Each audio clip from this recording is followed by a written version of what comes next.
So this next guest is someone that I've had the unique opportunity to know for a number of years. He's been a mentor of mine. He's become a friend of mine. He is truly the entrepreneur's entrepreneur. Wow. He is a hustler. He is amazing. I mean, and like us, he had business cards when he was young. He always had little hustles when he was in elementary school and high school. He always had something going on, selling something.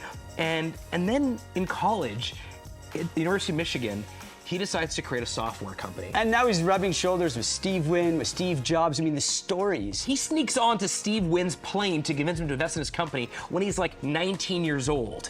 And then goes ahead and builds one of the most iconic technology companies on the planet, Activision Blizzard. Bobby Kotick is one of the greatest entrepreneurs of our time. His stories are remarkable. There's endless wisdom in them. This was an outstanding interview. And he talks about, 40 years ago, he starts building software, making video games. And then about a year ago, he sells the company after 40 years of running it for $80 billion to Microsoft. I mean, hit after hit.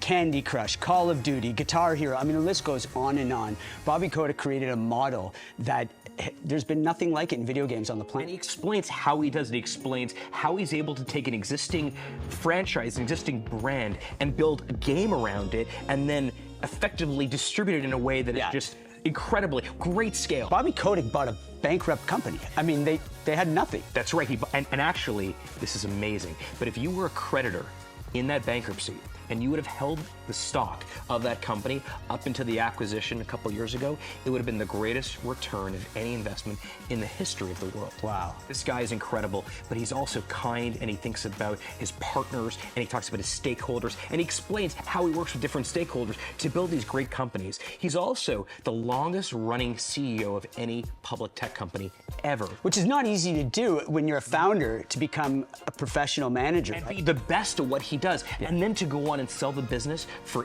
$80 billion. It's an unbelievable story. I hope you enjoy it. Ladies and gentlemen, Bobby Kotick.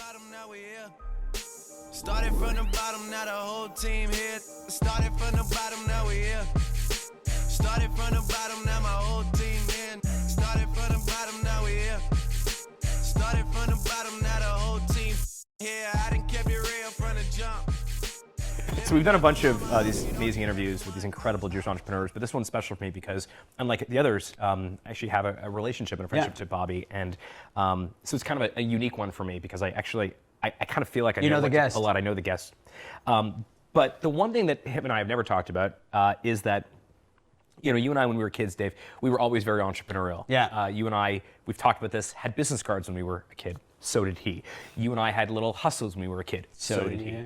So I want to kind of start there, which is, kid growing up in Long Island. I think you sold your mother's ashtray at some point right off of her counter. He says so. Yeah, something like. I mean, we would do the same thing. You had business cards. You eventually started renting out late night spots in New York for underage parties. I mean, like that's the cloth we are cut from too. But what I don't know is, where did you get that entrepreneurial spirit from? Where did that come from? Was it a family member? Was it a friend? Where did that even source from? It's a good question. You know what? I actually think it's in your DNA, but in my case, I had a grandfather who started an insurance company, was very entrepreneurial, but I just think it's your DNA. Were you encouraged to do it? Like, was it? Oh, absolutely.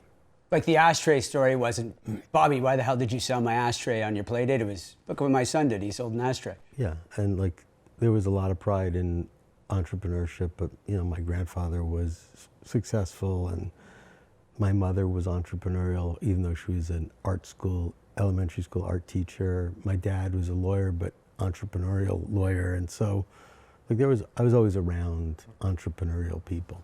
What was it like at the dinner tables? Like, did you talk about entrepreneurship? Was business the topic of conversation? What was the Shabbos dinner. Yeah, what was Shabbos dinner like? We don't really have Shabbos dinner.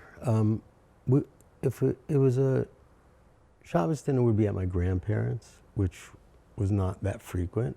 But when you grow up in a town like Roslyn, where I grew up, it's 95% Jewish, and so there's conservative Jews or Reform Jews, and then there are the cultural Jews. Mm-hmm. And I think 3 days a year in shul kind of thing. A little more than that, okay. But So, that didn't really I had a bar mitzvah with 3 other people. So like I had 14 lines in my Haftarah. Like that's all you get when you're doing it with 4 guys. Right. And, I think the dinner table was always about business. My father was a real estate lawyer, and he had all of these really fascinating, all of the great New York real estate developers, like the Harry Helmsleys and people who were like reshaping the skyline of New York. And so the Larry Silverstein crowd. Larry Silverstein was a client. Wow. All of the only client he never had was Donald Trump. Interesting. Did you get to tag along and meet some of his customers, or did you, how? Oh yeah. You did? Absolutely. I used to go to his office, I'd meet his clients, he would take me to clients' houses, I was always, as a kid, exposed to people in business. And did that just open your mind up? You're like, wow, I want to be in this world.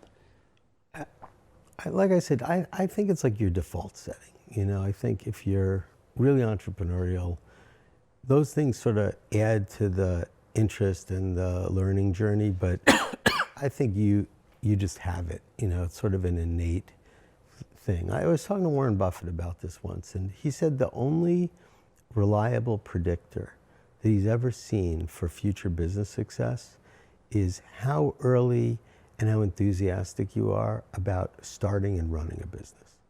And so I think that's just, sort of your DNA. Yeah, it's kind of like the thing you do when you're 13 years old. If it's business, you're probably going to do some pretty cool things later in life in business. I think it starts even earlier. You do. Well, which is an interesting thing to think about because, most successful business people have had plenty of failures along the way. So it's having that enthusiasm, but maintaining it. But I guess still, if you have it early, odds are you're going to maintain it? You can't generalize it, but I think if you're really genuinely you get up every morning excited about business, you're probably not going to lose that enthusiasm ever. Yeah. Now we'll skip over a little bit and we'll go back and forth, but you had a roommate in college, Howard Marks, and together you create this software company.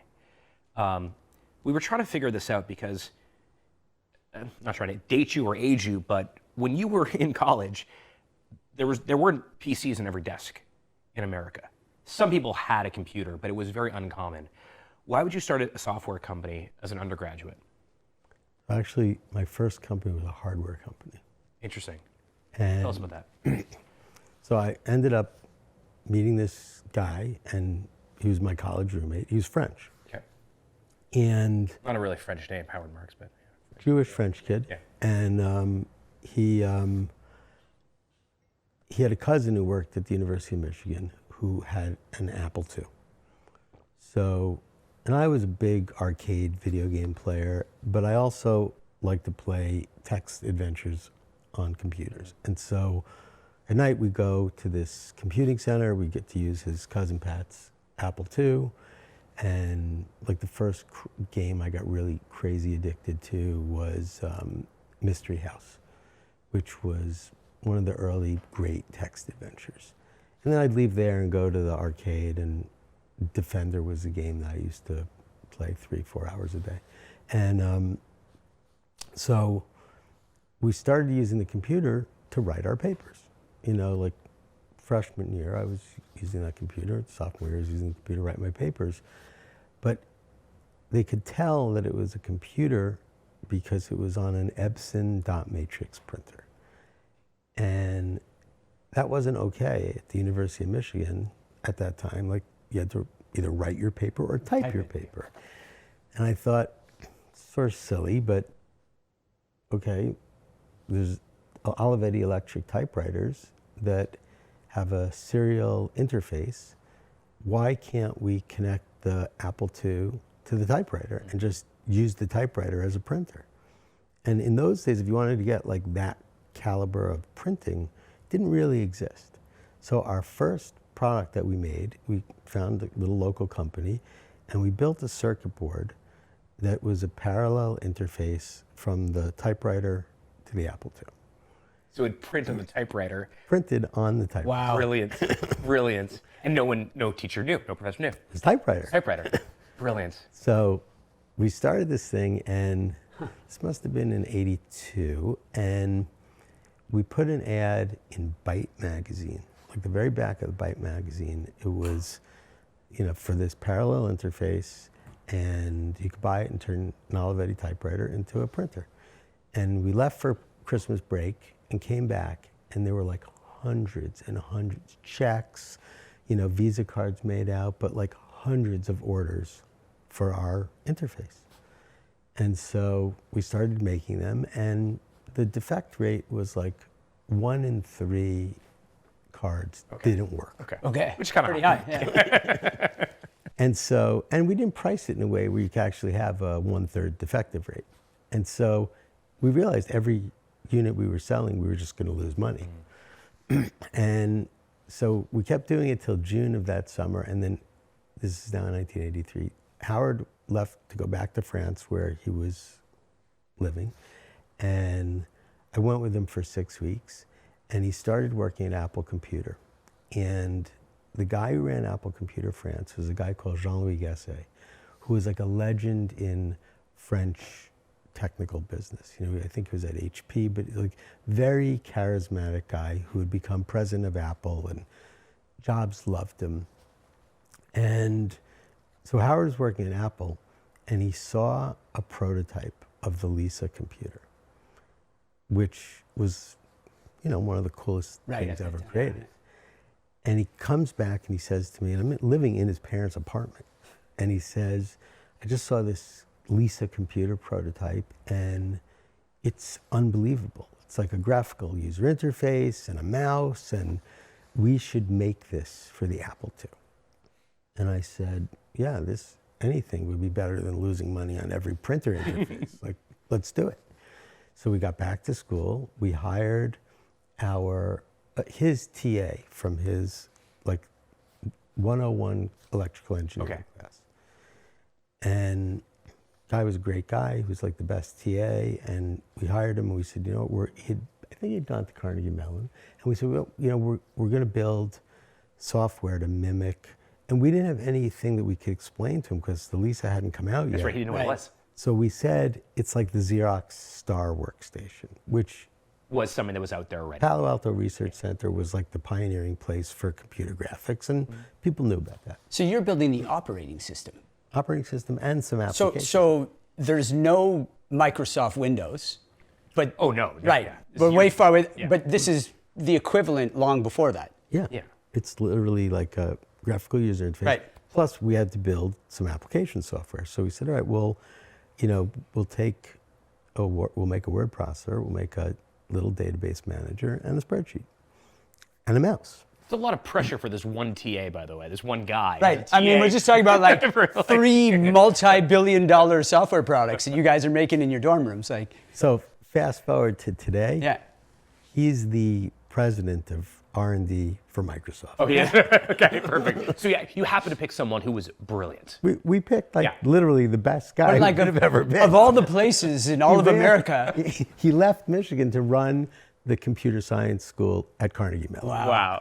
So he's the dean of the computer science program, and now he's the head of worldwide R&D. Talk about for- Bashert, as they say. Yeah, incredible. Amazing, amazing. So what'd you do with it after it was built? So we started making it, and originally we were making it for the Apple II.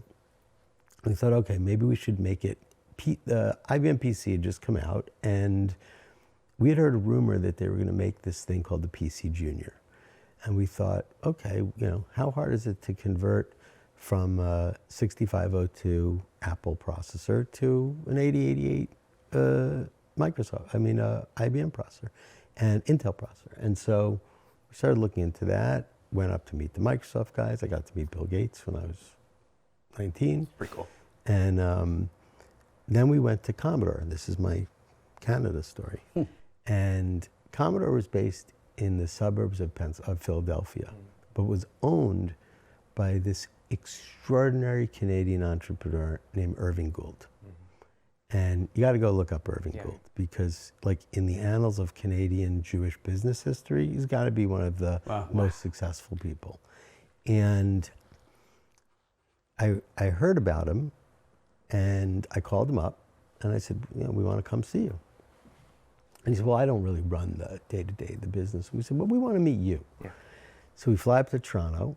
We go to his office. He has a beautiful office. And like, he was like a schmata guy. Mm-hmm.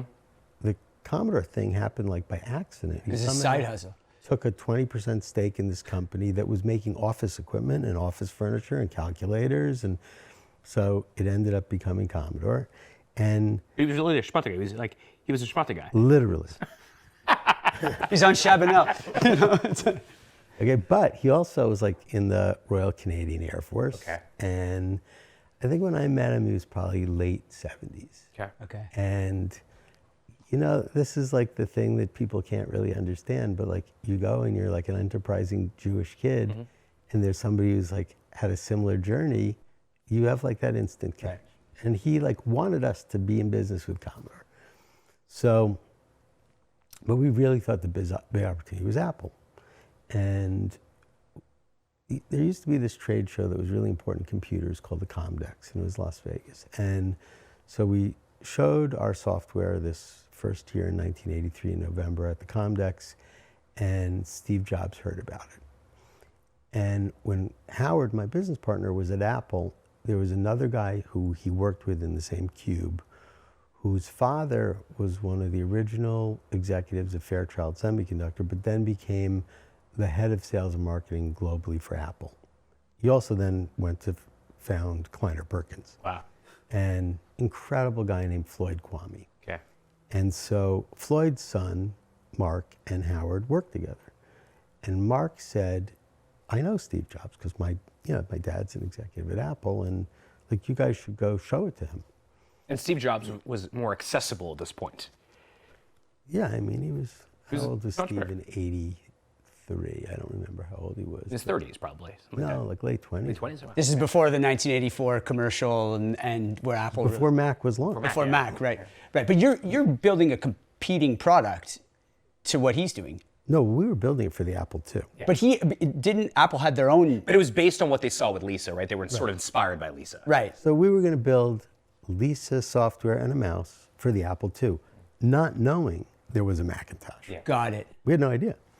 So we go and we get to meet Steve and we show him what we're doing. And he looks at it and he's like, this looks like shit. And he actually threw the mouse on the floor. He's like, this is the ugliest thing I've ever seen. Throws it on the floor. And he takes this little blue bag out and he puts it on his desk, like a Tyvek bag. He unzips it and he pulls out the prototype of the Macintosh. And he plugs it in and like the little script, hello, comes up on the screen. And we were blown away. You guys We're are sitting there checkmate. like, Yeah. oh my God, what are we wasting our time on? Yeah. He goes, I want this for the Apple II. And we said, well, what's in this? Like, how do you do this? And, not to get too technical, but it Right. had like the first 68,000 16-bit processor. And we said, yeah, we can't do that on the Apple II, but we can mimic it. And like, this was one of these meetings where I was fighting with Steve Jobs when I was 20 years old over when you boldface text, should it be noun verb or verb noun? And like 45 minutes of like debate over how the interface should work. And of course he won the debate, but he said, okay, I'm building 2 new Apple IIs. One is called the Apple II GS and the other is called the Apple IIc. And they have more powerful processors and more memory, and you're gonna make it was called Jane. He said, you're gonna make this for the new Apple IIs. So we're like, this is awesome. Right. And then we leave and we start making the software with the prototypes for those machines. You're still in school, though. I'm a student. Okay. Right.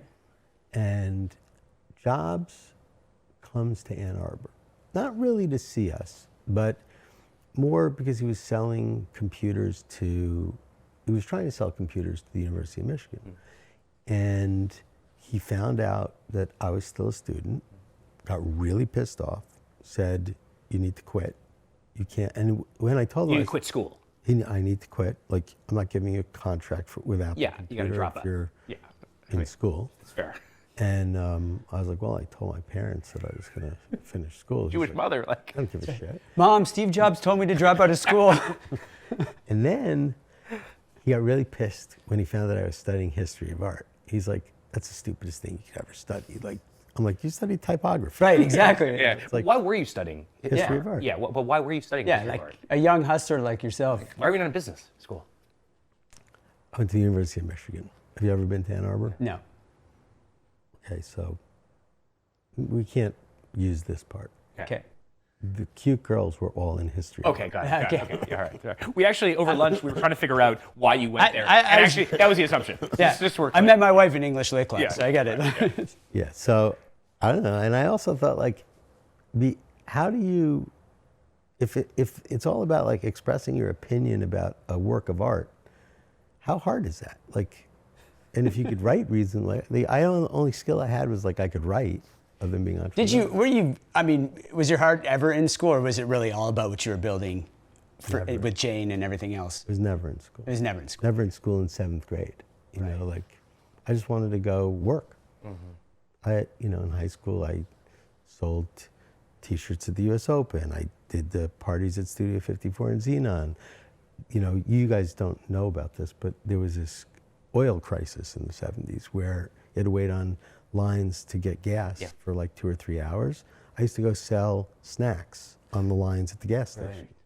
I would go to Little League and bring my cooler, and at like breaks or in between games, I would sell sodas, snacks to the other kids at baseball games. Like, all I wanted to do was be entrepreneurial. Yeah. And so, anyways, Steve gets really pissed. I have to quit, which I do. And then we put the thing in the market, and it didn't really work. You know, it just was sort of dead on arrival. Before you get there, what did your mom and dad say when you said you're dropping out? Well, I didn't tell them Okay. for a while. Yeah. They thought I was still in school. Okay. And then when they found out, it's funny, Forbes found out about us and wrote this great article in 1983. Yeah, you were top 20 under 20, I think, right? This is way before that. Okay. Okay. And it's actually funny because it was the first time Forbes ever wrote about Mike Milken, same issue. And we got top billing. Like, he had a little thing and we had like a 2-page Wow. spread. But the headline of the article was, when Bobby Kotick told his father he was quitting college to make software, his father told him to cut the crap and start doing some schoolwork. And that's the headline of the It's article. amazing. It's also amazing because, like, you know, we have Jewish parents too. You know, as proud as they may have been about, you know, your entrepreneurial ventures. Yeah, you should have been a doctor. Why are you talking? Your brother's a doctor. That's right. Wow. So what happened to software? So it doesn't work out as well as you wanted it to. No. Okay. Now, there's an important part of the story that I'm sort of missing because it actually, like, transformed my life. Yeah, where'd you raise the money? I think there's a story there. Yeah. So my dad was a lawyer and had friends who were venture capitalists, and they were going to invest in our company. And we had planned this meeting to go spend the time and get the money, and it was like $5 million. And, you know, in the early 80s, like when tech was really starting to be something like, you know, it's not dissimilar from what you've seen over multiple generations, whether internet or AI, but it wasn't hard to get people interested. It was hard to get them to actually close and give you the money. So these investors were going to give us the money. The weekend before I was going to meet with the investors, I had a friend who invited me to this party in Dallas that I definitely didn't belong at. And it was called the Cattle Barons Ball. Yeah. No Jews. Not that I was aware of. Did you wear like a cowboy hat? Yeah, cowboy, like, cowboy boots. Like, I knew I had to, like, fit in. Play the So part, yeah. You know, so I go and I'm at this table with 12 people, the women who were my friends who I went with, their parents, and then these other people. And sitting on this side of me is this, like, stunningly beautiful 40-year-old woman and her husband, and we start talking. And I don't know, like, how this even came in my head, but I looked at him, I said, I feel like I met you at a bar mitzvah. And I said, were you like, and I told him the name of this family in Great Neck whose bar mitzvah I thought he was at. And he starts laughing. He's like, no. He said, but, you know, one of the guys I work with is from Great Neck. And I said, oh, I didn't know that. And so we're having this whole conversation. I said, but what do you do? And he said, you know, I'm casino business. I said, oh, where do you do that? He said, Las Vegas, Atlantic City. I said, oh, I've never been to a casino. I've never been to Las Vegas. You know, I always thought that was like a gangster kind of business. And he said, yeah, it was at one time. He said, but you know, like I went to University of Pennsylvania, I was going to go to Georgetown Law School. And I said, you're Jewish? And they both said, yeah. I said, oh. Talking. Next morning, just by total coincidence, they're at the hotel that we're staying at, and I see them. And they said, are you going back to Ann Arbor? Because I had told them where I was in school. And I said, no, I'm going to New York. And he said, why? I said, well, I started this little company, and I'm going to raise money. And he said, well, why don't you come with us? I said, what do you mean? He said, come on our plane. And I said, how does that work?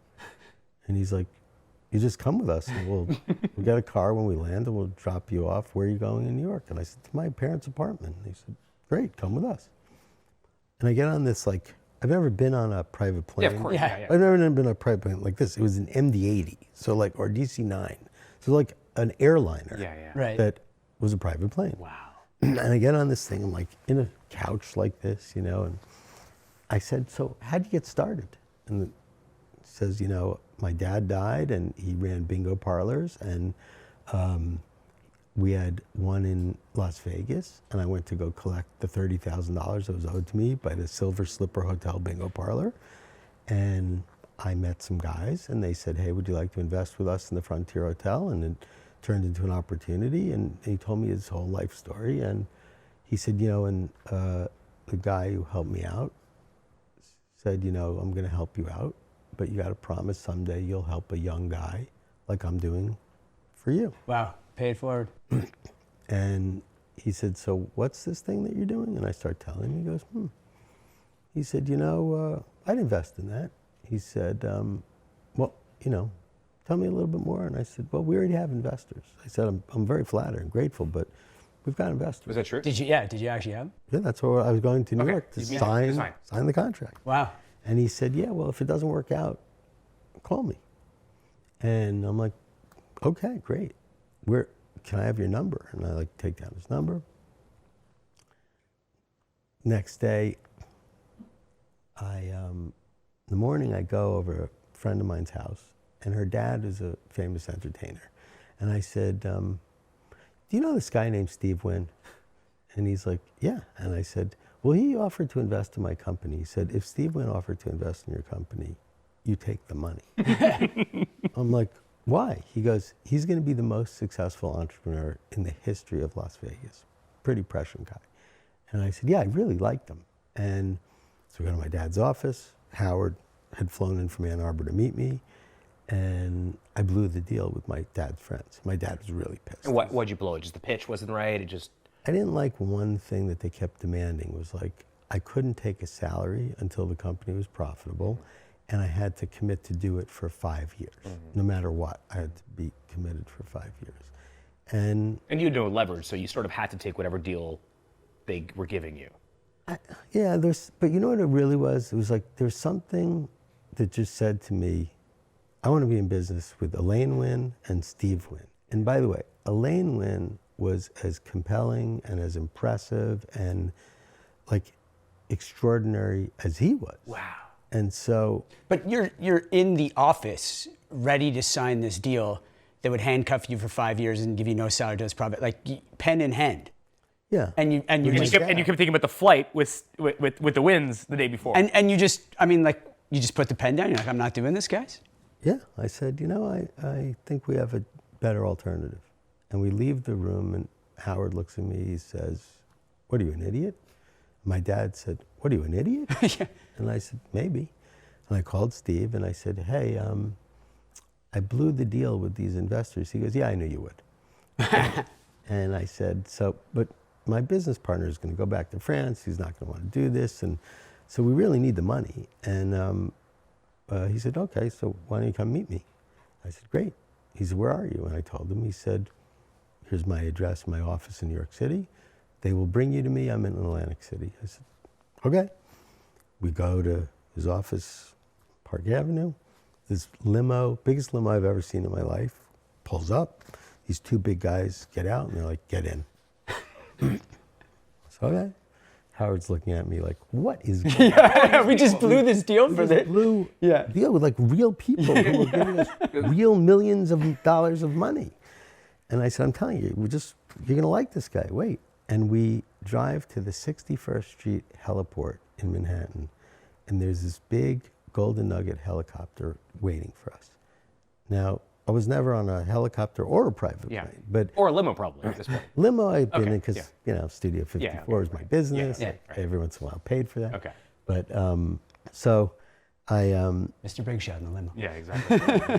I syndicated it out with 8 other guys. You made some money with it. Yeah. I went to prom. Of course. Right. That's right. And so we get on the helicopter and fly to Atlantic City.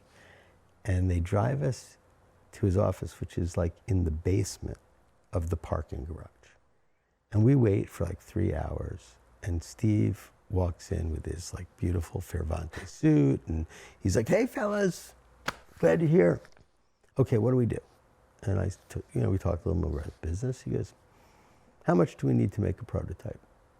And I said, $300,000.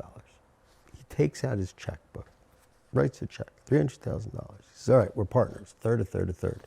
You guys do the work, I'll raise the money. Who's hungry? That was it. I'm hungry. And I said, we have all the contracts already written because we were going to do it with my dad's friends, so we can get them sent over tomorrow. And he goes, contracts, schmontracts. You guys are my family now. And he walks out. And Howard looks at me and I look at him. I said, all right, we're in the basement of a parking garage in a casino in Atlantic City. And a guy just gave us $300,000 and said we're his family now. Did he just make you an offer you can't refuse? I said, we're going to die. Because we really don't know what we're doing. Like, we don't know how to make this software. And this is serious. I mean, this is Steve Wynn. Even then, he was a big deal. I didn't know that. Yeah, but yes. I learned very quickly. Well, and then the software doesn't work in the end of the day. Well, that was like the embarrassing part. But so we take the money, we go, and he actually, I didn't know this at the time. I obviously found out afterwards. But Elaine and Steve both thought, these guys would make great son-in-laws. And they had 2 daughters. Oh, interesting. And so. It's quite the courting. Yeah. And could have worked out either way. Right. But so we take the few years, and Steve got really interested. And did he like you, or did he like the tech? Was he thoughtful with the technology? Yeah. He liked the idea of making computers easy to use, but it was us. What did he? I mean, your family now. What did he say to you when you had to turn him and be like, "Sorry, Steve, it's not working"? Well, there was a moment where, and this was one of the great moments of my life, but John Sculley calls and says, Steve Jobs really liked what he saw.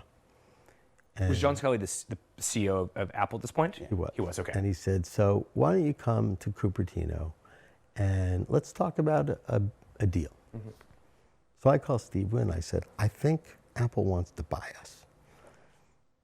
And he goes, really? And I said, yeah. He goes, well, that's not really why I invested. He said, I don't know that we want to sell out, but he said that we should hear him out. I said, well, we can't do this on our own. You got to come to Cupertino with us to the meeting. So he takes the big DC-9. This is San Jose used to be a really long driveway with houses. In the early 80s, it wasn't the bustling metropolis that it is today. And DC-9, private DC-9s never landed in San Jose Airport.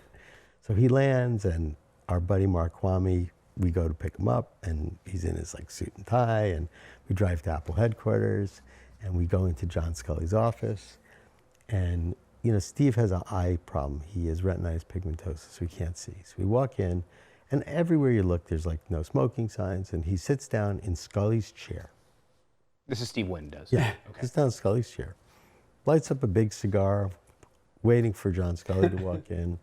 Sculley walks in, Steve says, it's great to know you. And he said, where'd you work before Apple? And Sculley says, Pepsi. And Steve says, oh, I'm good friends with Don Kendall. And he didn't realize it was his ex-father-in-law. Wow. And Steve starts going off about why he invested. He said, I was talking to my friend Steve Ross, who owns Atari, and he said what the guys are building is like going to revolutionize computers. He's giving this like whole sales pitch to Sculley.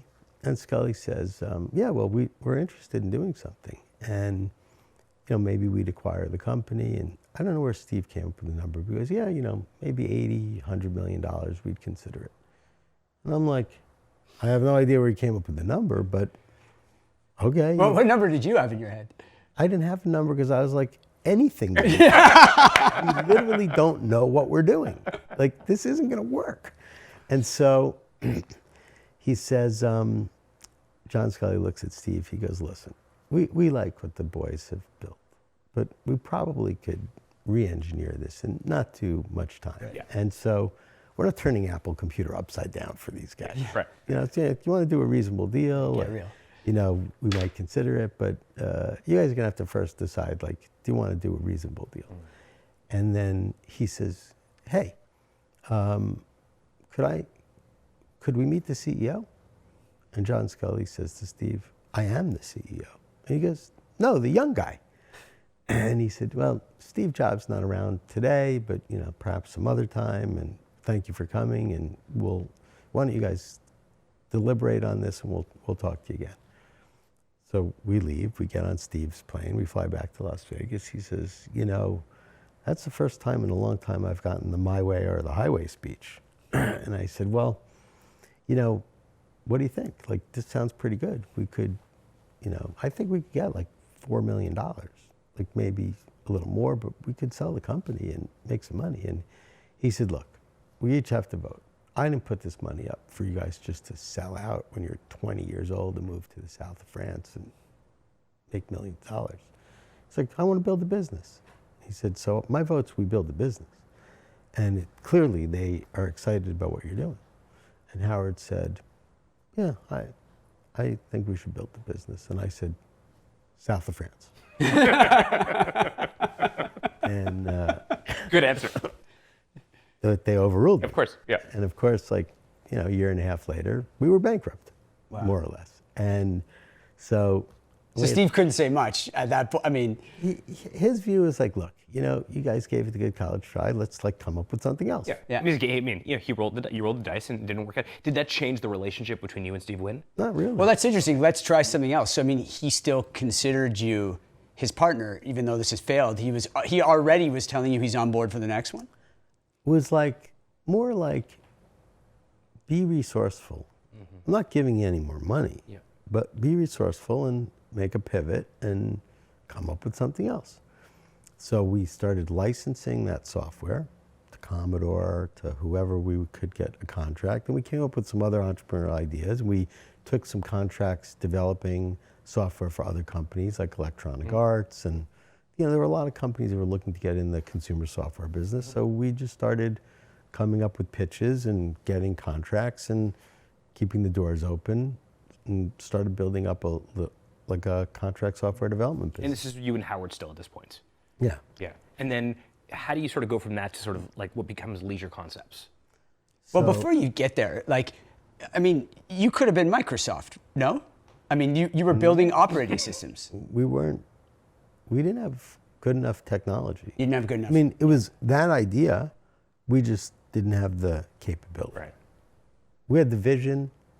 So how did you then, because you obviously became the greatest video game developer on the planet, how did you then take that learning of you didn't have the talent, you couldn't pull it off, you had this massive opportunity, and then go and pull it off in another massive opportunity?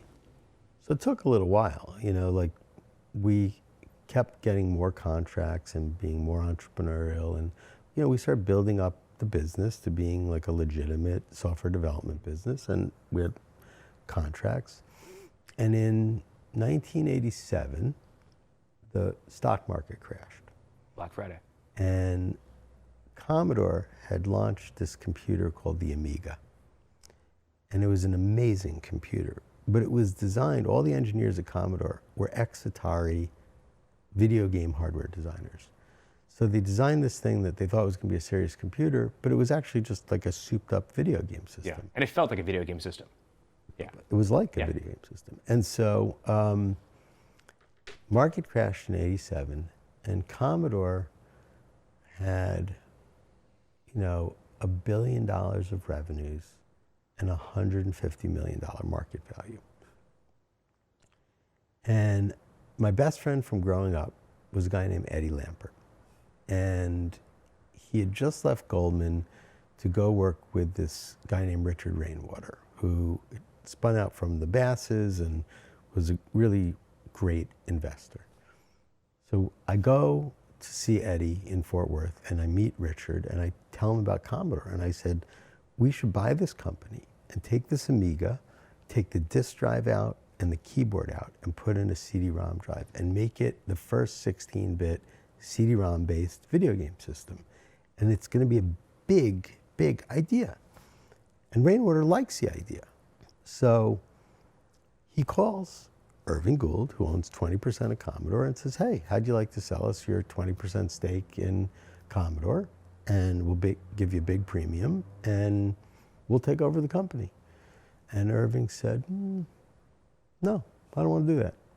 And kept trying to convince him. He said, I don't think the direction that Bobby wants to go is the right one. He said, I want to compete against Sun Microsystems. I don't think the video game industry is like a real industry. And I'd rather do something that's commercial. So he says, no. And I just thought, you know what? We got to just make video games. Maybe hardware is too complicated. Let's just make video games. And by some sort of crazy coincidence thing, my sister's high school boyfriend's father had this company called Leisure Concepts. And it was a licensing company. They were a licensing agent. They licensed T-shirts and, coffee mugs, lunch boxes.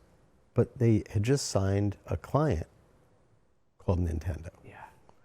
And so I thought, yeah, this is cool. And we actually bought 20% of Leisure Concepts, became the controlling shareholder from my friend's dad, went up to Nintendo.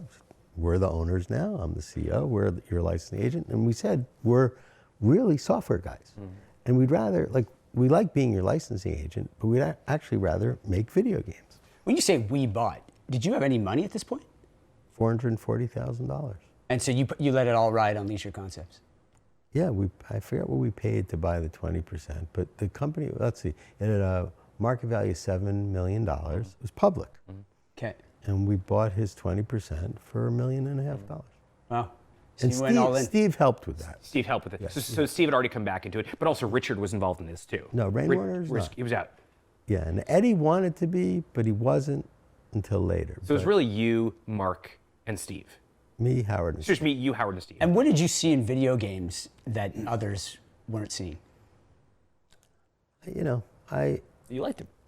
I liked them, but also I thought that there was a real business there, and that Atari's failure was not because there wasn't a market, because people were playing video games on computers.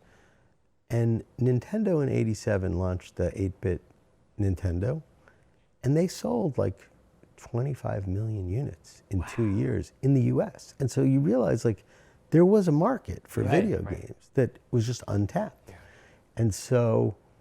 And there weren't really independent game companies. When Atari started, Activision was born, and Magic was born. There were some other companies that were making video games independently, but it hadn't really been a professional business. And so I thought there was a big opportunity to be in the video game business. And we were at Nintendo, and the chairman of Nintendo, incredible guy named Howard Lincoln, and he said, there's this company, Mediagenic, used to be Activision, they changed their name, they're insolvent, maybe you should look at it. We looked at it, and it was a $20 million public company. And I thought, we don't have $20 million. And it's too bad, because they own Pitfall and River Raid and Kaboom and all these great games I used to play on the Atari 2600. And but we we didn't have enough money to buy it. And so a year after he suggested it, Mediagenic lost this patent infringement judgment, and they were bankrupt. Wow. And so, again, Canadian company factors very prominently, but 25% of Mediagenic was owned by a subsidiary, a Canadian subsidiary of British American Tobacco. Okay. And I just cold called the company and said, hey, would you be willing to sell your 25% interest in Mediagenic to us? Which wasn't worth very much. $400,000. So spent $400,000, bought 25% of Mediagenic, which was Activision, called up the CEO and said, we're your largest shareholder, we want to have a meeting. And he wouldn't even have a meeting with us. He's like, hey, glad you're a shareholder, thanks for calling. Okay. And what did you see here? I mean, it's bankrupt, they have some IP, but what were you going to do with this company that they had failed to do? All the IP, because what happened in the 80s, every video game company was going bust, and Activision just kept buying all the IP. So, like that game I told you I was crazy about, Mystery House, it was part of a company called Sierra. They owned Sierra, they owned Imagic, they owned Infocom, they bought all the IP. And no one wanted it. No, they couldn't afford to make games based on any of that IP. But at this point in the industry, was there support requirements, or if you own the IP, you put the game out and that was kind of it? Was there was no subscriptions at this point? You couldn't buy add-ons or in-game, products. No, it was a retail product. Remember, it was on a cartridge. Yes. So all the investment was in a hardware cartridge, not in the making of the software. Wow. But what's young Bobby saying, right? It's you're like, we get all this IP, and then the devil's advocate is saying, yeah, Bobby, but what are you going to do with it? These guys can't figure out what to do with it now. What is it that you were going to do with it that was so different? We didn't have a clue. No, So we had built up this profitable business doing software development. Yeah. And we're making profits. And in addition to everything else, Activision had $200 million of tax loss carry forwards. So if nothing else, we thought if we merge our profitable private business into this business, at least we'll get to use the tax losses. Right. So you're like, downside, we get tax losses. Upside, we believe in video games. Yeah, we believe in video games. They have a ton of IP. Maybe we'll figure something creative out with it. No, we were going to make Pitfall. We were going to make all these games that we loved. Yeah. You were going to make them again. We're going to make them. And I think that the big insight is a game like Pitfall had sold from 1980 to 1983 when Activision went public. It had generated $200 million of revenues. Wow, these are real businesses. They sold So why'd they go bankrupt then? I mean, that's a lot. Atari collapsed. Mm-hmm. And the whole industry was based on selling Atari video games. Yeah, on the console. So there was no distribution of where to play the game. It was just computers. And so you could only really buy video games on computers until Nintendo. And the thing we liked about Activision is they were the first American Nintendo licensee. So they had a license. You had to get a license from Nintendo to make games for their platform.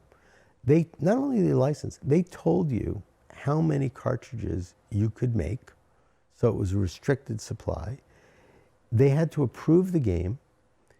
Then you had to wire them the money or give them a letter of credit to make the cartridges, which they made for you. But they liked us and they liked Activision because Activision had helped them in this litigation that it lost, but that ultimately Nintendo won, which was against Philips in the Netherlands over this patent infringement. And so they were really very willing to let us make video games. But they said, we don't really want you to be our licensing agent and a licensee. You sort of have to pick one. So then we sold our stake in Leisure Concepts so that we could focus on building Activision, which was bankrupt. And I had a couple of crazy lucky things because it could have gone bankrupt and gone very easily. And we didn't have capital, all we had was what we put up, the $400,000 to buy our 25% stake. And then we had a little bit more money and we bought some debt that was owned by one of the creditors. And most of the creditors, we said, this is our plan for the bankruptcy, is you're going to get equity. Otherwise, it's done. Yeah, You're done. Like, you're going to lose it. So, like, you That know, or nothing. almost everybody was willing to take equity except Hong Kong and Shanghai Bank. They had the letter of credit on some inventory, and they're like, we just want, sell the assets, sell the furniture, we want the money. Craziest thing happens. And our lawyers were all like, you know, look, this Hong Kong Shanghai Bank, they're a secured creditor. Yeah, they don't need not your equity. budging. They don't want to be your partners. They're owed $2 million. Yeah. Just $2 million worth of assets. Like, they don't care. Yeah. We show up in San Francisco at the creditors meeting, and the lawyer for Hong Kong and Shanghai Bank walks in, motorcycle helmet he'd taken off, like wearing a motorcycle jacket, and he's got a big, like, handlebar mustache, and he walks in, and everybody's like, if you don't get this guy on board, you're done. And he looks at me and he goes, Kotick. And I said, Zadek, what are you doing here? He said, what are you doing here? I said, I bought Activision. He's like, why? And I said, I want to make Pitfall, River Raid, Kaboom into video games. I said, what are you doing here? He said, I'm the lawyer for Hong Kong and Shanghai Bank. Who is this guy? My aunt's best friend. Wow. My mother was his babysitter. Wow. Jewish guy. Yeah. Wow. And he takes me outside. He's like, do you really want to do this? And I said, yeah. And I said, but we need your consent. Like, you got to go along with this. He goes, all right. Comes back in and he says, I'm on board for the credit. Wow. That Long Island connection? I mean, is that what we're talking about here? From Queens. Queens. And you walk in fully expected plan B where you take your tax loss. All the lawyers said, there's no way this guy is going for this. No way. Wow. It was like the craziest coincidence. So he allows you to do this. Lets me do it. They get equity.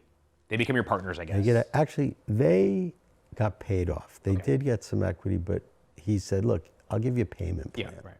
But I'll give you the time to. But wait, you still have a problem. I mean, there's, if I remember, $2 million of cash, $30 million of debt that just went away. But you had a $20 million loss the year prior, right? It's not like this thing's profitable. Like, it's not a good business. No, you're bleeding money. Like, where did what now? So we had to lay off a bunch of people. We were selling the furniture to make payroll. And it was a bankruptcy, an actual bankruptcy where we had an approved bankruptcy plan. We got everybody to convert their debt. And I was thinking about this the other day. I don't know who held and who didn't, but if you were a creditor of Activision and you held your equity from that equity restructuring, it's the greatest return in the history of any bankruptcy in America. For sure. Especially, I mean, taking it till the Microsoft acquisition, right? Yeah. I mean, unbelievable. Yeah, because like think about it, it was $20 million that was restructured. Yeah. So, and the creditors got, even the equity, in bankruptcies, equity doesn't get equity. Our bankruptcy plan, we gave the equity holders a 1% stake. Wow. So if you just think about 1% of the purchase price was $80 billion, you know, think about what the creditors would have. It's unbelievable. It's a lot. It's unbelievable. So before we get to the $80 billion acquisition by Microsoft, so then what happens? You then actually, I think you changed the name back to Activision. Immediately and changed why the is that? You just you want that had. Think about this name, Media Giant. It's a terrible name. I can't believe anyone called it that.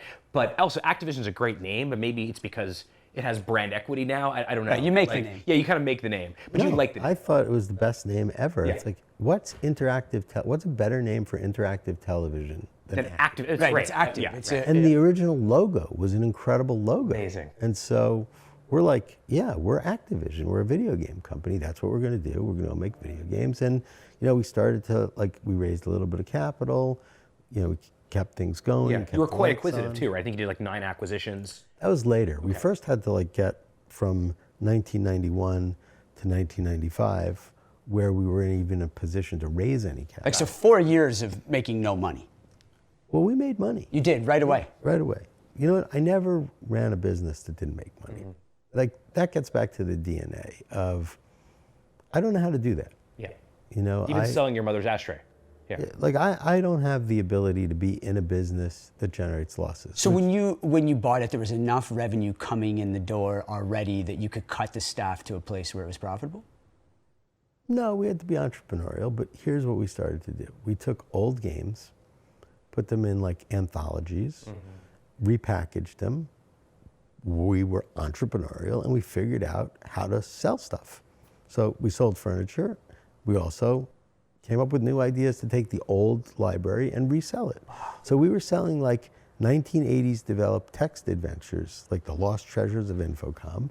Then we were remaking some of the old games, like we remade Pitfall into a new game for Nintendo, and just started being entrepreneurial.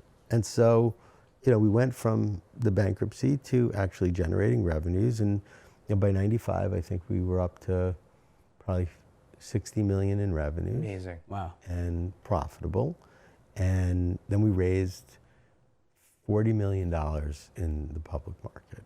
And that was like the amount of capital that really got us to be able to build the business. I mean, what you sort of forget is all this time, you're a publicly traded company. Yeah. You're doing earnings calls, and I mean, you talk about this in a very scrappy way, being all very Right, like there's 4 people around, but it's still publicly traded. Like I run a publicly traded company. I know what that entails. Right, you had a whole organization. It's unbelievable. Yeah, I've been doing conference calls since 1992. Well, actually, one of the things we found out was you were the longest running CEO of a public company ever. Of a tech company, yeah. Let's talk about that actually, because most entrepreneurs struggle to give up control. You not only gave up control, but you became professional manager and had this long tenure doing it. I mean, what were you thinking at that time about control, not control? How did that? I mean, look, if I think about my business upbringing, it was really reading the Berkshire Hathaway annual report every year. Like that was your MBA. That was your That was my business training. And so, Warren used to say, like, you get the shareholders you deserve. And my view was, I don't need control as long as you do the right thing. And, when I did the deal, I did it with a guy named Brian Kelly, who I had brought into Leisure Concepts to be the CFO. And he's probably the smartest person that I've ever met, the person with the best judgment, and we became instantly good friends. But when I was doing Activision, I called him and I said, listen, this Leisure Concepts thing, I think we should get out of. I think we should buy this bankrupt company. And he's like, I'm not moving to California. I live in New Jersey. My family's here, so I'm not moving, but maybe it's an interesting idea. Let's take a look. I did it, and I said, you should be my partner. And Howard had moved back to France. He sort of was getting distracted, didn't really want to do this. And so, 94, he actually started an internet company. in France. Then did it and moved to the US, but didn't really include us in it. And he left to go do that. And Brian was my real partner. And we brought in the president right away, and then we brought in 95, after we raised our money, brought in a guy from Procter & Gamble to actually professionally run the company. And so, I was somewhere in between founder, entrepreneur, and, I had to learn the skills of being a professional manager, but I got to do that with someone who's actually a professional manager. Well, that often doesn't go well. Yeah, and I can tell you there was, the beginning of it did not go so well. What changed? I would say I was willing, I realized how important it was to professionalize the business. And Ron, the guy's name was Ron Dornick. Ron was really willing to allow me to have the founder role and participate in the management. But we had a very fortuitous thing happen, I think, very early on, made him rethink what his role was and appreciate what my role was. And I'll tell you the story because it's a great one. So we were making Toy Story, the video game. And Ron had just come on board, and we were going up to Pixar to have a meeting. And Steve liked to come to our meetings because I'd been in business with him all along the way. And he was going to come to the meeting. And Ron came in, I don't even think it was PowerPoint. I don't know if PowerPoint was invented then. It was like a deck. And it was like a 50-page, dense deck.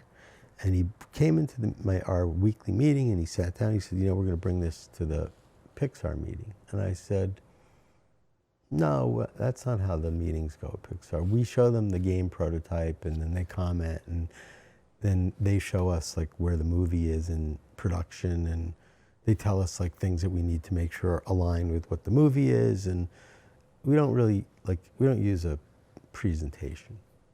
And he said, Bobby, I'm the president of the company. I don't really think you should be prescribing how we're going to organize the meeting. He said, we've got a lot of business issues that need to get addressed. And I said, all right, that's fair, Ron. You could have 5 pages and 5 bullet points per page. A third of the page needs to have pictures of the game. Then you could have the bullet points.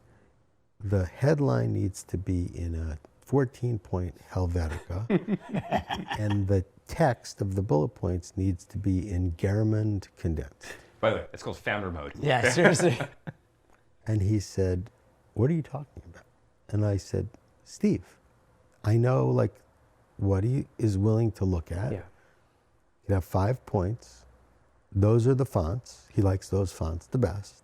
Believe me, I know his font choices. And the imagery is very important because that's going to show what's in the game. He goes, this isn't going to work. He said, I don't think I'm the right choice for you for this job. You're telling me font choice, how many pages I can add in the deck. I said, no, I'm not just telling you I'm telling you the fonts and the font sizes.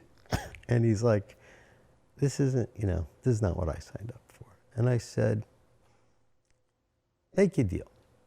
Let's go to the meeting. Do what I say. And if you don't think it's effective as a meeting, you quit. Leave. Yeah. And if it works out, you'll trust my judgment on things like this. I said, all I want you to do is be successful. It's not like I want to tell you the font. Well, you have a vested interest in him being successful. You guys are partners here. I said, I've known this guy for 12 years. Okay, I've worked with him when he went to Next. I came back and worked with him when he came back to Apple. I've worked with Pixar since the founding of Pixar. I said, I can tell you, just trust me on this one. He's like, look, I don't really feel comfortable working this way, but, in the spirit of wanting to, partner, okay. And we get in the van from Oakland Airport to drive to Pixar, and he passes out the new deck, and it's 6 pages. I'm like, what's the extra page? He said, we got focus group test results back and I wanted to share them. I said, doesn't seem like a good idea. I don't think they're going to respond to the idea of a focus group. That's not Pixar. Yeah. And he said, you need to trust me on this. I said, I'll make you a deal. I'll trust you.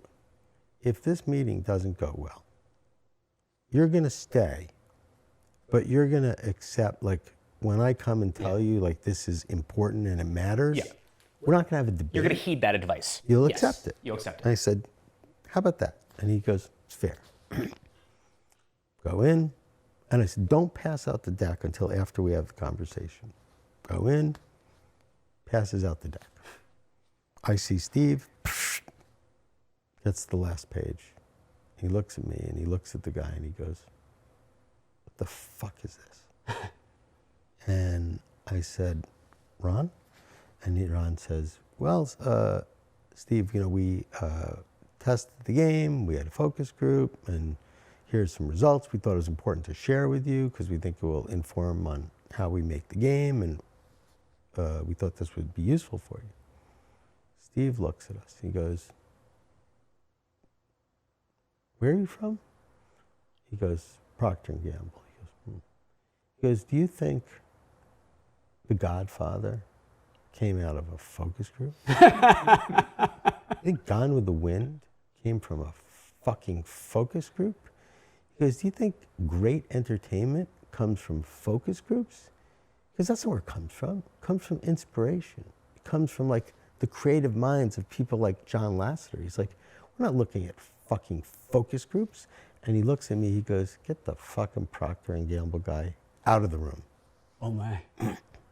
And to Ron's credit, He walked out. Left the room. Walked out. And it was a bad meeting after that. Lasseter got things sort of back to a place where, but walked out. Afterwards, Ron sort of acknowledged, things didn't go quite the way I expected. Understand, yeah. But he was like the greatest president I could ever have. It's like he figured out how to manage the balance of creativity, passion, inspiration, and process. And Right. the people that we ended up getting after that from Procter all helped the company. Wow. And did he acknowledge the fact that going forward, you should sort of help architect these meetings? Was that ever a contentious issue after that? reluctant. Okay. But he wanted to run the company. But I also sort of, Brian, my business partner, really convinced me. He's like, look, we got to let this guy help us professionalize the company. Let's be the entrepreneurs. There are things that we're going to need to acquire. And so we spent our time on the acquisitions, on the vision, and he actually really did professionalize how we execute. And that, allowed us to do things that I don't think we ever would have been able to do. And so, it sounds like you did a really good job diffusing his ego. he wasn't, that was one of the things, It wasn't about ego. to be honest with you, I'm not a big ego guy. Brian's not at all an ego-minded person, and Ron wasn't either. So, he had sort of the, desire to run the company, and I think we gave him the broad latitude to actually help build and grow the company. And after that meeting, he had the respect with you to know that if you step in and sort of pound the table on something, he's going to listen. I think that combined with he had an appreciation for the fact that there were certain things like skills that he wasn't bringing to the business that were critical to the evolution of the business. Well, the skill of sort of understanding what someone like Steve Jobs wants to understand and see. The font size is actually, it's a bit of it's a proxy. It's a proxy for deep empathy. You actually understand what is going to resonate most with this genius creative person. Attention to detail. This attention to detail, the font, 5. I mean, the idea, objectively, the idea of a focus group sounds good on paper. Well, but it also my father came from. It is. He was right. It is ego, though. Here you are. You have an insider knowledge on something, and he's saying, "But I'm the president." I also think he thought these time-tested tools that we use to build and grow Procter & Gamble are going to work. You're at the end of the day, you're selling a consumer product that gets in a box and goes to Walmart, and people pick it up off a shelf, and it can't be that much different. Yeah. And he was within Procter. One of the reasons why he left is he was more of an entrepreneurial person, and he didn't quite fit. He's Dutch, and he didn't quite fit in the culture. And a lot of what he brought to our culture. If you're a Dutch person whose parents operated a single supermarket in a small town in Holland, you understand thrift. Yeah. And I grew up with a Depression era mentality, and Brian, my business partner, literally grew up in a 2-room apartment on top of a bar in Jersey City with 6 siblings. We understood the value of $1, and we shared that with Ron. And so, we all understood we were there to make sure that we were putting the money into product making in the right way and getting the most out of every dollar that we invested in. So there was that shared understanding. And you certainly did that. Candy Crush, Call of Duty, the hits, Guitar Hero, the hits go on and on. How did you guys execute in a way that others didn't to be so successful? It's a really good question. I think very early on what we learned was that franchises, especially the ones that had these broad appeal, big customer bases that were globally appealing audiences, that we used to think that the way that you would create innovation is the new idea. And the new idea had to be a new game. Yeah, novel, completely new. Like fashion. But what we realized is like, wait a second, you have an audience of people and you can try out innovation on that big audience of people and you get the benefit of the popularity and the appeal of a franchise. And that the pathway for innovation was actually easier with a proven franchise than something that you had to build from the ground up and try and convince people they actually wanted to buy it. Now that wasn't always the case. Like you had to have a balance between the proven franchises that you keep creating new innovation in and coming up with new ideas that wouldn't necessarily be in the franchise, but the franchises would give you a more predictable revenue stream that allowed you to experiment both in the franchise but also with new ideas. Well, that's why I think the idea of like something like Tony Hawk, okay, pro skater. You have this, Tony Hawk is not just, you know, this pro skater, of course, but he's in the suburbs, right? Like people know him and people understand him and people feel like they connect to him. And so creating a Tony Hawk pro skater game to me is so compelling because you're effectively incepting your game into the minds of all these people that already like Tony Hawk. Well, Tony Hawk is a great story in and of itself because we encouraged innovation within our, the model was an unusual model. We bought independent studios, but we bought them because we loved the people who ran them. And so we didn't change anything. We would buy them and say like, hey, we'll help you with like the HR systems if you need it, or G&A or something, yeah. whatever thing like you, and you had to say you needed it. You know, it's like if you liked how you were running it and you were making a profit and delivering on time, like we wouldn't change the formula. Like, you know, again, it's principle of Berkshire Hathaway. We could tell you in 5 minutes if we want to buy the business. You have to supply the management because we can't. And you know what, if we liked what you were making and we felt like you were passionate and enthusiastic about the games you were making, you're our kind of team. Yeah. But when you uncover this idea that you don't always need to come up with something new and innovate like in fashion, but you can take one thing that people already like and iterate on it and do new versions of it and really go deeper on the franchise. Did you tell those independent studios, you have full creative license, but don't start going off in all these directions, keep going down what's already working and do new versions of it? Or how did you deal with that? Because I'm sure you had people... You had to innovate. You had to, yeah. There was, like, the prerequisite for keeping your customers excited is always going to be, like, innovation. But the innovation didn't necessarily need to be that new game. It could be within the game. But, like, interesting. Pro Skater is a great example. So the studio that was making Pro Skater had done some other work for us in, like, helping software development in an area. They wanted to make a skateboarding game. By total coincidence, my brother-in-law was an agent at William Morris. And we had like a family friend who was working for him who called me one day and said, you know Tony Hawk? And I didn't know Tony Hawk. And he said, yeah, he's a skateboarder and he's a really cool guy and he wants to make a video game, and somebody else pitched him on an idea. And, you know, I said, you know something? I think we have a prototype for a skateboarding game that one of our studios is working on. So unattached to any professional skater. No name, right, of course, yeah. Just a skateboarding game. And I called the guy and I said, what do you think if we got Tony Hawk to be involved with this? He's like, that'd be cool. Tony came over and I met him, and like, he's one of these people, he has money-making DNA. Mm-hmm. Hardest working guy, like, and he's brilliant. And like, when we started pitching him the game, immediately he's like, no, I think you want to do this. Yeah. You want to make, you know, like, he had great creative ideas for how to actually modify the game. And so we cut a deal with Tony. You know, I don't even remember what the advance and the guarantee was, but it was like, you know, cut the deal. And, you know, it wasn't like any fancy big deal, but he got so invested in the process. And then he started being the evangelist to get other skaters. So like, he knew all the skaters, he knew like, and he also understood popular culture. Like, he's so insightful about culture. And so he started to infuse like the game design with like the important things about, like Tony picked the music for Pro Skater.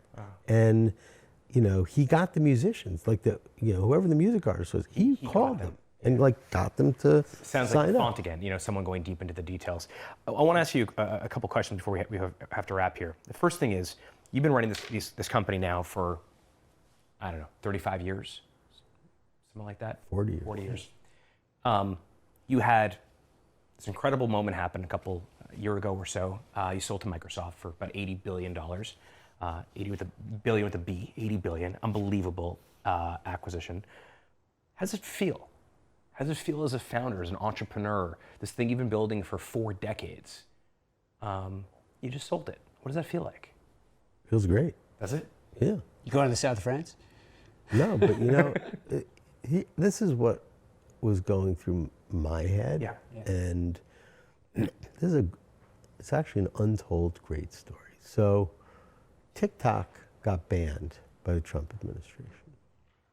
And Stephen Mnuchin and I grew up together, we've been friends for years. And Treasury Secretary. yeah, and I called him and I said, what's the thing with TikTok? And he goes, it's going fast. And I said, okay, tell me the details. And he tells me, and I said, all right, I'm not sure we can do all this in the time frame. And so I called Safra Katz, who's the CEO of Oracle, and you should do one of these with her. Yeah. And Larry, but Safra would be great. And I called her and I said, you know, I'm thinking about buying TikTok. I need a secure cloud or I can't do this. And I actually need to convert 40 million lines of code that's commented in Mandarin. Do you have any interest? And she's like, no, I don't think Larry will be interested, but let me ask him. She calls me back half an hour later. She's like, yeah, we're interested. So now I find out that Microsoft is the other bidder. And I thought, I don't know if this is like a great thing to compete against Microsoft for. And so I called the CEO of ByteDance, who I knew and was friendly with, and I said, you know, I know Microsoft is the other bidder. What do you think about the idea of me doing it with Microsoft? And he said, yeah, I'm okay with that. So I called Satya and I said, hey, listen, I don't want to bid against you, but I really want to do it. I have Oracle, but I think it'd be better if we could do it together. And Satya said, look, I don't even know if this deal's going to happen. I don't even know if, it can get approved, but we're really far down the road. And I don't think it's a good idea to bring in a partner now. But you know, if it doesn't work out and we don't get this deal done, maybe we should sit down and talk about us buying Activision. And I said, hey, we're public. You always have the opportunity. You can always buy Activision, right? And so, but I'd love to do this with you. And he said, no, we're going to do this one on our own. So I got Oracle. Now the deal doesn't happen. And fast forward a couple of years, and he calls me. And he said, we're not where we would like to be in gaming. What do you think? And I said, Satya, I told you then, I'll tell you now.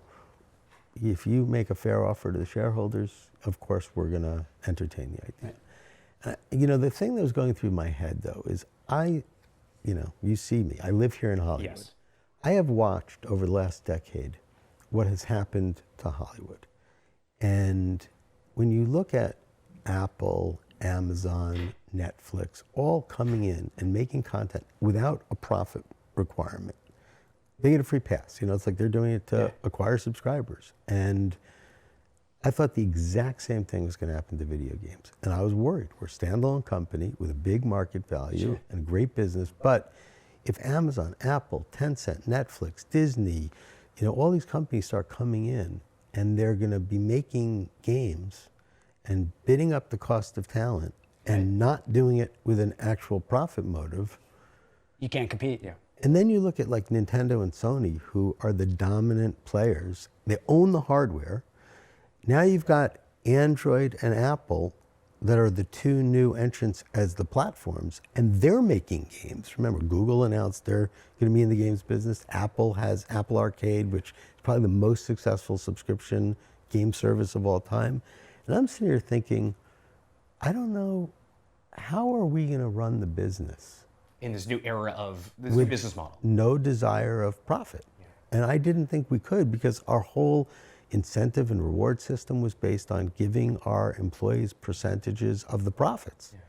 There are no profits, like how are we gonna pay people? And so I was really worried about like what would be the long-term future of the business. And so when Microsoft made the offer, it was an unbelievable premium. It was all cash. And it was $80 billion all cash. Well, we had, at the time we closed the deal, we had about $12 billion in net cash. Okay. So on your balance sheet. Yeah, so they paid $68 billion net 68 billion. cash. But 80. Yeah, 80 was a full deal. Right, so. 68 billion is still pretty damn good. I mean, it's unbelievable. Yeah. But it worked out for everyone. Yeah. Because they're a good owner. They got something incredible. They got a great company, great business. Phenomenal, Right. phenomenal. I mean, you spent your life building this thing. They have, it's incredible. Yeah. It's hit franchise and they know after hit and they know what to do with franchise. it. Yeah. They and can also, distribute you know it what? better. They didn't have a great game business. Right. You know, it's like their hardware wasn't that successful. They didn't have any franchises. Right. They owned Halo.